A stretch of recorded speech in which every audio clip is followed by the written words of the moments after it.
You know how when you first start dating, you're not totally authentic with each other, and you, after a few years, like that breaks down and the real stuff comes out and people can't deal with it. Oh, like you don't fart in front of somebody or burp or like you like wake up with makeup on. Right. That's what I was going to say. Like, you don't let them see you with like gross hair or something. Right. Like you do the extra, you know what I mean, in the very beginning. And then eventually you do have to let your hair down because no one can keep up with that. Welcome to Three Little Fishes. We're three sisters who grew up in the Midwest together, but have since spread across the country. I live in Los Angeles. I'm in Nashville. And I live in Philadelphia. We are all married with children. We've all had careers, but now we stay at home with our families. We've all been through ups and downs that come along with life and have always helped each other through, shared stories, and laughed together. We welcome all of you into our daily conversations and hope you have some fun with us. So let's jump in. What's up, fishes? Hello. How is everybody? Doing good. I'm going to just start with just a little bit. I'm not annoyed, but just like a little like, what? So this morning, getting everybody ready for school, and Riley's like, I'll just have cereal this morning. So I just thought I would grab the cereal and lay it out for him. So it'd be easy for him to grab it. So I go to our cabinet and I have 3 big boxes, like the Costco size boxes of cereal. Mm-hmm. And then as I realize, as I'm pulling them out, that I open them up and there's nothing in them.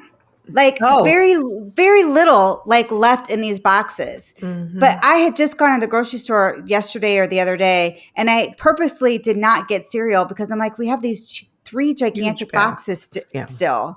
Mm-hmm. So like no need to get them. Right. And as I'm like investigating, we have no cereal really. And I'm like, why are they putting back basically empty containers of cereal back in the box? I actually know the answer to this.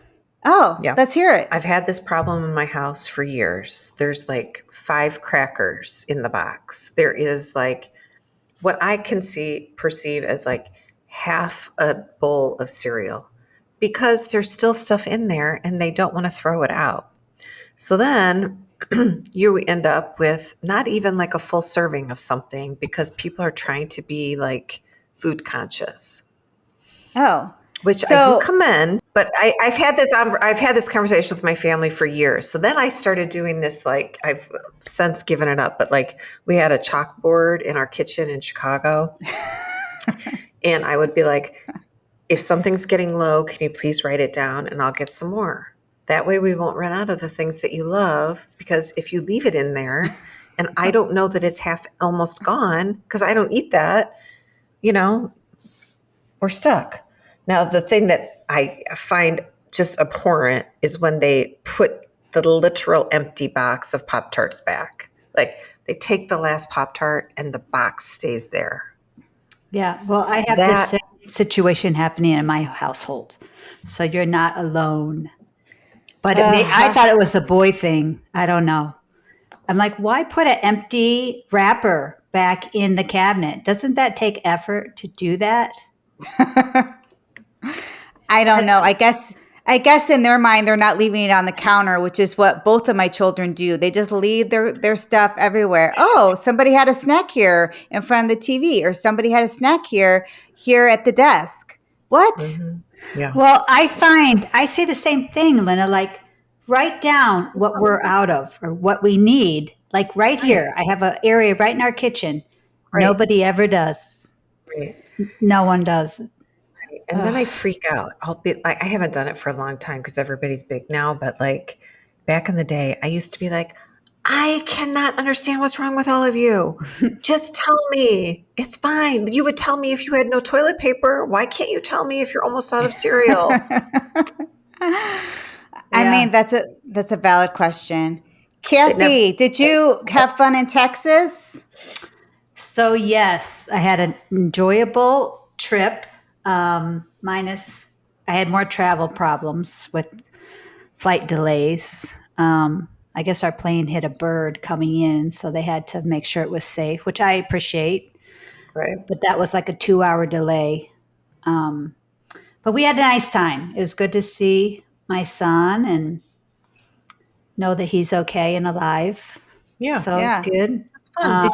Did you go to a football game? Because he's in college, right? At TCU. Did you go to We did TCU go to the game? game, and unfortunately, they lost. It was kind of heartbreaking at the end because I thought they were going to blow the team out, and then at the very end, they lost. So it was kind of like a bummer being Parents Weekend. But Yeah. so that we is a got bummer. back, and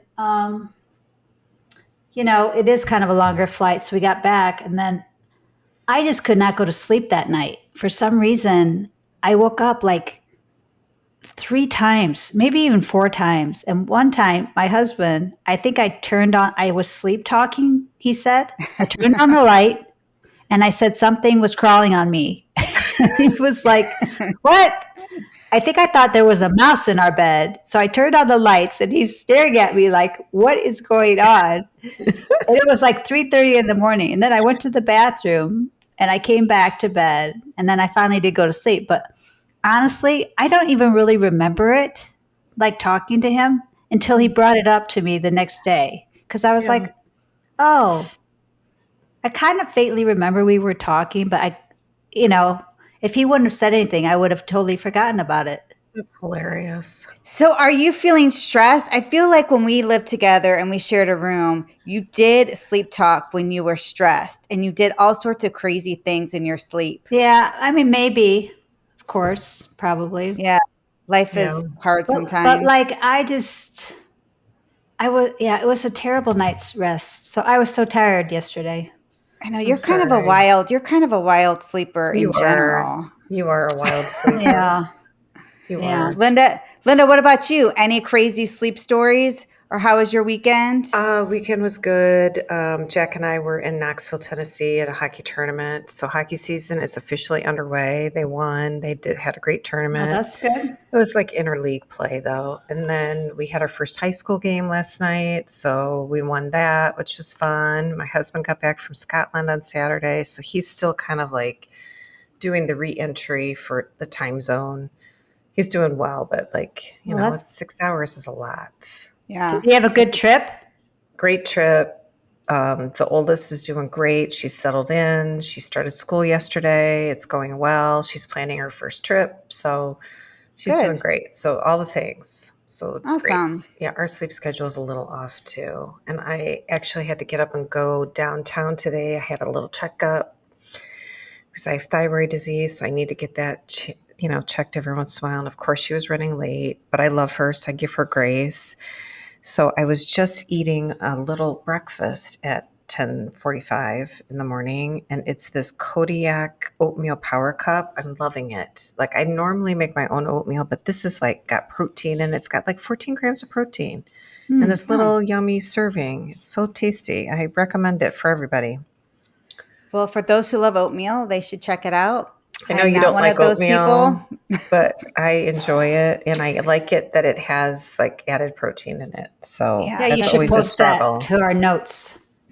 I will do that. You guys, just a friendly reminder to our listeners before we get into it, to please remember to rate, review us, subscribe to our YouTube channel or to wherever you're getting your pods, and continue to tell friends to spread the word. One friend, it kind of is, it will hopefully will add some more viewers to jump into our conversation. We love it. appreciate the shout out. Yes. All right, ladies. So today we thought we would talk about all things dating your husband. I read an article recently that said you should date your spouse. You should date and never stop dating. How do we feel about this? Do we feel like we should be dating our spouses? And do you date your spouse? I mean, for me, I feel like it's something like I hate this word, but you do have to be mindful about. And I do think it's important. It's just we fall in and out of the habit, like at least we do. Like sometimes we're really good about it, and then other times we're not good about it, and we just like live parallel. You know what I mean? Like we get so caught up in work and kids and schedules and all the things, and we sort of like are side by side instead of, twined with emotionally. So I think dating your spouse is great. It's just something we struggle with sometimes. Yeah, I think so too. I mean, I think everyone gets so busy in their careers and kids and all their sports, running them around. It's like sometimes, like, it'll be the end of the week. I'll be like, have I even talked to you for more than 5 minutes this week? I know. And something And other than schedule. I feel Yeah. like we have to do a timeout, right? Because it's Mm-hmm. important. And I mean, like, Peter and I probably, I think what we try and do more than, I mean, I think it'd be fabulous if we could go on like an official date to like a really nice restaurant or something like that. But that's like a one-off thing. I mean, we'll maybe go have a drink somewhere. But a lot of times we just take walks like around our neighborhood. And that's a time that we can talk about things without other people listening, and also get some exercise. Yeah. Privacy is a big one, right? When you have Right. like kids, like they're always listening, and we live in a small house, so it's like I feel like somebody's always listening. And it's interesting. Sometimes when I even think that I'm being like, I think I'm having this quiet moment between Tim, like Riley will say to me later, I heard you and Dad talking about this. Are we going to do this? Oh, did you hear us talking about that? Right. And then you kind of wonder, like, what else are you hearing? Exactly. Exactly. And I mean, that brings up a good point. Again, we live in a small house and Riley's older and he's staying up later and everybody has their own space. But it's like the child does not go to bed until, late. And it's just like, I mean, I'm not, it's hard. It's super hard. Like, how do you have some alone time and know that it's alone? It's very tricky. Like, it's very tricky. You have to leave the house. Yes, but I mean, yes, I guess so. There's one thing that Peter does do that I think is cute. Like sometimes he'll send me cards in the mail, but they're not written in his handwriting. Like he'll have somebody else write it. So I don't know that it's from him. And he'll send me like a sweet card in the mail, which I think is sweet. Oh, that is sweet. So why does he have it in somebody else's handwriting? Like he wants you to think you have a secret admirer? I mean, I don't know if that's the reason or it's just a surprise. Like, yeah. Like you pick up the mail and you're like, oh, I don't know who normally this is from. I only get like junk mail or we get a bill. Like there's nothing fun in the mail. Well, I was kind of looking up, like, I feel like we've all been married for a long time. And there is actually research done about marriages and like the cycle of relationships. And it has a very consistent 5 stages. Now, it's not linear necessarily, like it kind of like ebbs and flows and circles around each other. But like the first stage, we all are super familiar with. We vaguely remember that romance stage. Like you've met somebody, you have this chemical reaction, you're totally into each other, and you decide whether or not you want to move it forward or not, and you get married. And, it's like amazing, but it really only lasts for like a year or 2. And then it evolves into other stages of marriage. And let me tell you the other 2. So the other 4. So there's the power struggle stage, which is like 3 to 5 years. And that's when most people get divorced because you realize that person has their own identity. They have their own stuff. You have your own stuff. You're not like kind of going like, how when you first start dating, it's not necessarily totally authentic you're not totally authentic with each other, and you after a few years like that breaks down and the real stuff comes out. I mean, I can't deal with it. Like you don't fart in front in front of somebody or burp or like you like wake up with makeup on. Right. That's what I was gonna say. Like you don't let them see you with like gross hair or something. Right. Like you do the extra, you know what I mean, in the very beginning. And then eventually you do have to let your hair down because no one can keep up with that. Right. So it's not like you're being dishonest. It's just you're just trying so hard to not scare the other person off, I think is what this person says. So, so then you go into this power struggle stage, which everybody kind of goes through, and it ebbs and flows. Like we have it every once in a while too. It's like, you have a hard time communicating, or somebody wants to be in charge of something, and you just have this like struggle. And a lot of people just give up at that point because it's too much work, and they kind of do see the true whomever you are, and they're like, yeah, I'm not willing to accept you.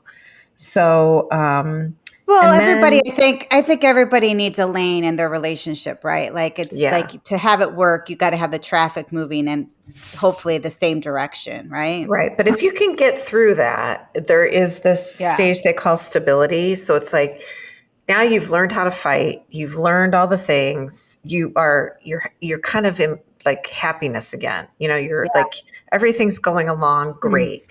And then the stage 4 is like commitment. And that's not getting married. It's like you realize you have chosen this person and you are staying with them. Yeah. And, you have to kind of keep working at it. But that commitment stage, you have to be careful you don't get lazy. But then if you can make it through all that, you get into this last phase, which is bliss. You've co-created something. You've accepted each other. You know how to fight with each other. You make the effort, and, you learn, that this is working for you. So this author, we'll send the link, but it is interesting. They say most couples don't ever make it beyond their power struggle stage, and that's why the divorce rate is more than 50%. Wow. So, you have to have those tough conversations, and you have to really work through. And I do think consistently this author kind of talks about, how do you connect with your partner? How do you connect with your spouse? What does that look like for you? And I think, and it is accurate. Like we kind of go through these, it's not linear. It's like this big, massive, crazy, messy circle that you're constantly weaving in and out of all these different stages, except the stage 1, that romance stage. Yeah. Where they, because I think once you look behind the curtain, it's like, yes, you can have a romantic night, but people are still burping in front of you, and, you don't have your makeup on. Yeah. And that's okay. Yeah. Well, it's interesting. Like, our parents have been married for 58 years. Mm-hmm. And I was talking to them about what kind of the secret is to marriage, what they think is the secret. And they said kindness, not to be mean to each other, was super important, because I guess when they were growing up, their parents fought, and they did not like seeing their parents fight, and they agreed, they vowed to each other that they would not do that. So I think it's true. Like, I don't think that they fought in front of us.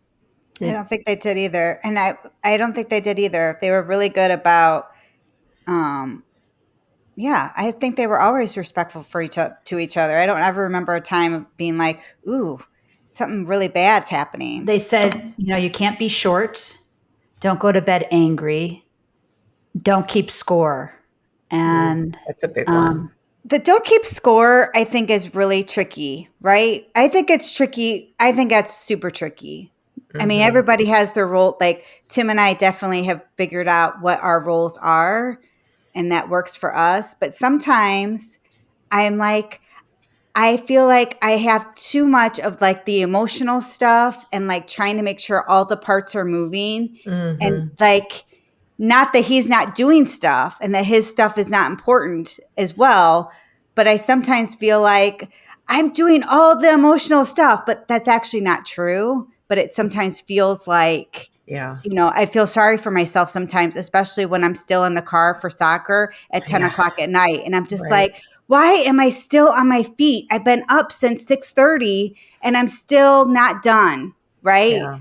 Which is it's silly to feel that way sometimes, but I do sometimes. I mean, I think, what Kathy's talking about is, that's 58 years of in that ball of all the Right. different stages. So I know for a fact that there have been times when they both feel like, mom and dad both have felt like, okay, I am carrying more than my share. I'm doing more than, it's hard to not keep score, but I do think not throwing it in each other's face is essential. Yeah. Right. I mean, You I know? think the biggest thing that they said was you just have to have respect for one another. And that has to always be there. And you have to be a team because you're each going to have different viewpoints on things. And sometimes that may trump what someone else feels. I mean, you have to give and take, right? Right. So if something's super important to you, well, maybe this time you get what you want, but maybe this next time you have to be the one to kind of give and take. I mean, they said that, the times that they really fought were also interesting was about their kids, us, like just everyday life of dealing with kids 4 growing up. kids. Yeah. That's a And they lot. had to really compromise to make it work. But I think the biggest thing, just making sure that you communicate with each other and that they hear what you're trying to say. Because sometimes I even feel like this with Peter. Like I'll say something and then I'll be like, did you actually hear what I said? Like I think sometimes like Yeah, they're busy. they hear part of it or maybe they think, oh, it's not as big a deal as what you feel it is. Like I feel like we kind of have that issue sometimes. I So like to be right, which is a terrible way to be. But I always think I'm right, which is not true. But My husband would say to you, he loves that too. And he loves it when I say, you're going to hear it. You were right. yeah. And he'll be like, yes. I think Peter likes to be right a lot as well. And I'm like, and he doesn't like to admit when he's wrong. It's like, But that's hard, right? I think I get it. I get that part too. It's like, especially if I've put up such a stink about it and I've put my back up to be like, no, I'm totally right. And then when it's pointed out to me that I could not have been more wrong, it is so hard for me to eat my words and be like, Eat crow. yes. Well, you know what I love about Yes. mom and dad? Now, you, Nancy, I don't know if you remember this because you're 8 years younger than me, but growing up, mom and dad would get dressed up and go to parties. Like mom had these long dresses to the floor and she would get dressed up and they would go out for New Year's Eve. They did fundraisers for different, charity events when they finally settled in. And then I do remember very vividly, we went on our very first family vacation when I was about 11 or 12, and we went to Barbados. And this was a big deal because mom and dad got married really young. They were both in school. Then they started a business. We did nothing. We did no vacations. And they saved up their money and they took us to Barbados. And there was a night where mom dressed up, dad dressed up, and we were in this outdoor restaurant, and a calypso band came, and mom and dad got up and danced, and they actually knew how to dance. And as a preteen, that was such a pivotal core memory for me to watch them be romantic with each other and have dad twirl mom around the dance floor. And mom was so happy and smiling and laughing. And I just remember that was such a big thing. But I do really remember them going out, I don't know if it was a lot, but it's definitely something that has stuck with me. Yeah. I think they've been good about having fun with each other. We used to go skiing all the time, water skiing and snow skiing. And, we did a lot of activities together as a family, but I think they always seem to have fun together. Yeah. I think that, I don't know if that's dating, but I feel like that was also a way for them to connect. Yeah. 'Cause they were busy. They were running a business and have 4 kids. What the heck? well, they even said that when I was talking to them kind of about what the secret of marriage was, they made a point to tell me dad was very proud to say they went on a date. They were traveling up north and they stopped just this week.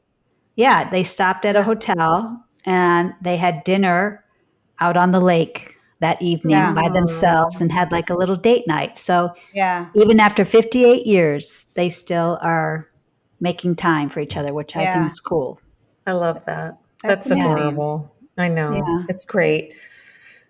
I mean, I we will do say- have to be mindful. Like, I hate that Yeah. word because it's so everywhere, but I know you keep saying that, but mindfulness is a thing of just, it is but it's important so to be aware. overused, but it is accurate. I do think we all have to be yes. mindful about our spouse. And I will give Tim props. He's actually really good about that too, of being like, Nancy, let's go to a movie. Nancy, let's go do this. And I'm always like, and I'll sometimes be like, oh, and he's like, well, I'm inviting you to the movies, but I'm getting out of this house. So I want you to come with me. you can choose or not. You can choose. But I'm always like, because I'm tired. So I'm just like, okay, I'm coming. And I'm always so glad that I did. And we always have such a good time. So it's a reminder to myself. I do like to get out and go. I do want to go do these things. So say yes. Like just as you're telling your kids to say yes in college, I have to also remind myself to say yes to things. And I struggle with that too. Like I get myself into my routine and I really do struggle shaking it up and getting out of my routine. And Rich is good about that too. And I'm less good about it. Like I kind of dream about it in the morning, but then in the evening, I'm like, I don't want to leave the house. I'm too tired. But I need to say yes more. Yeah. Say yes. Say yes. Yeah. Yes is a good word. Yeah. It's a good word. So I think we were also talking about what people's love languages are. Oh, yeah. And I actually talked to Peter about this yesterday because, we were you're like, ready okay, for what this is it? podcast. Yeah. Well, he just in general told me the biggest thing for him as far as the secret of success for a marriage is respect. He agreed with our parents. And not to hold a grudge is another thing he said. And he said that he likes like time, quality time is like his love language is I think what mine is as well. Because I think we just don't have enough time to spend with each other. So maybe that's why both of us feel that way. Yeah. But he just said, we try and do things that make us happy and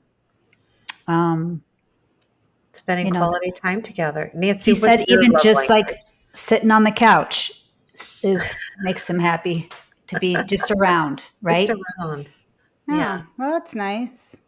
What's yours, Nance? I feel like I'm a mix of stuff, but I definitely think I show it by my acts because I feel like I want everybody to be like happy and have all the things that they need. And like I bake a lot, I cook a lot. I'm trying to do things for people. I want to make things comfortable for people. Yeah. But I also like affirmation. I like words a lot. And I also like, I don't know, I also like doing stuff. So I feel like I really am a combination of all these things. It's hard for me to just pick one. What do you think your husband is? Like, how does he like to receive love? I would guess for Tim, like touch and things. But the things part is difficult for me to give him because he has specific tastes and things that he likes. So I feel like, he loves like musical stuff, like guitars and all that kind of stuff. So it's like hard for me to gift that stuff because I feel like he has such an idea what that is. But I think you know what I mean? Like a gift could be a card. It could be a flower. It could be filling up the gas tank. It could be anything. Yeah. So I don't think it needs to be like this grandiose thing. I don't know if he'd find that a gift, me filling up his gas tank. I don't think that's what he means. Yeah. And Tim doesn't really care about cards. That is very much true. Like I'll sometimes get him a card, but then I've kind of stopped because I don't really think I don't think he really cares. So it's like, but I definitely think he cares when I give him a hug or I say things. I think he also likes affirmation. Like when I actually use my words, I think he cares about what I say because he takes it in and he'll be like, that was super sweet or that was super kind. Like he does receive that well. So, and also my handwriting's not great. So maybe he doesn't like cards because he's like, what are you saying? I don't know. I can't read your writing. I can't read it. Yeah. Maybe that's it. That's funny. That is funny. However any of our listeners can connect with their spouse, you should do it. Like taking a walk, playing pickleball, going to dinner, watching a movie, whatever it is that works for you as a couple, like be mindful and do it. I was in the military, and I respect the military because, they're always, on deployments and things and are away from their families. So, they have to keep their relationship strong with their families and partners. So, on this My Military One source, I found tips for keeping your relationship strong and healthy. And it just has a couple. Working on communication skills is important, which we talked about earlier. Do regular maintenance, like take a pulse of your relationship. Like I think, Lynne, you talked about like you and Rich sometimes are like, oh, we should do more of this. Or we said we were going to do this, but we didn't. So we need to work on that. So Right. adjust your expectations, create rituals like a goodbye kiss before work or for bed or whatever, just to keep the glue in the relationship. Plan dates and surprises for each other. Plan for roadblocks. Like we said, you're not always going to agree on everything. So you gotta give and take, give each other space. And then lastly, just be active and have fun. And I think that's the thing too. You have to remember, like, you have to have fun with each other because life is serious, right? And it Yes. gets Can you be a down. real drag. Yeah, for sure. And I think sometimes you take your spouse for granted because things do get hard, and it's like this person's in it with you. So sometimes you get the brunt of it. So you have to remember, be kind to each I other. agree. That's the secret sauce, listeners. So, what's for dinner tonight? So, Peter and I, we put in a recipe that's in the show notes tonight. It's going to be steak and frites and chocolate pot de crème. And we Yum. got this recipe. We used to live in St. Louis, and we actually took a cooking class, a French cooking class, and they taught us how to make these three things, and they're really good. Rich would never do that, I don't think. It was And I like a love date night. his So music. we went to it was like a culinary institute. I can't remember the name of the institute we were at, but it was in the evening one night after work, and we went, and it was like a whole, like several, like it was a couple hours or so. We cooked the whole meal together. So, Kathy, how did you come up with that? Did you come up with this to be like, Peter, let's take this cooking class to learn how to make this I think I steak? did. Yeah. I think one of our friends said that they had done something similar, and we were like, oh, that sounds really fun. Did you have to talk him into that? Because I didn't know that Peter enjoyed cooking, or was it like, he was like, sure, Kathy, I'll try anything once, or like what? Peter never says no to her. So Linda, that is very true. I don't think I've ever heard Peter say no to Kathy. So maybe it wasn't hard to talk him into it. right. Of course he said yes. I wonder if Tim would do a cooking class. Like, would he find that fun? I would find a cooking class because he's a fun. really good cook. He is, but like it would be something like it would be an event. It's kind of fun to do an event together. We're going to the Bowl on Wednesday to see some music together, which I'm excited about. And we're going to take the kids, but since it's a school night, we've decided it's just going to be the two of us, and we're just going to have a date, which will be really nice. Yeah, That sounds fun. I love that for you. yeah. I don't know why you say I don't like cooking. I do, actually. I mean, I like baking more, but Well, you do. Like, I mean, there are some things that you make that are really good for people who don't know you. Like your lasagna is very good, but it does take you a very long time to make the lasagna, but it's worth it because it is super good. Like even Riley's like, Aunt Kathy's lasagna is very good. Why don't you make it? And I'm like, well, that's out of my wheelhouse, but whenever you see Aunt Kathy, she'll make it for you. But when you make it, it's like this whole thing. Like it's like a lot of pots and pans, and like there's a lot of activity going on for you to make it. You make this like crazy sauce, and it's there's a lot of steps. Yeah, there's a lot of steps.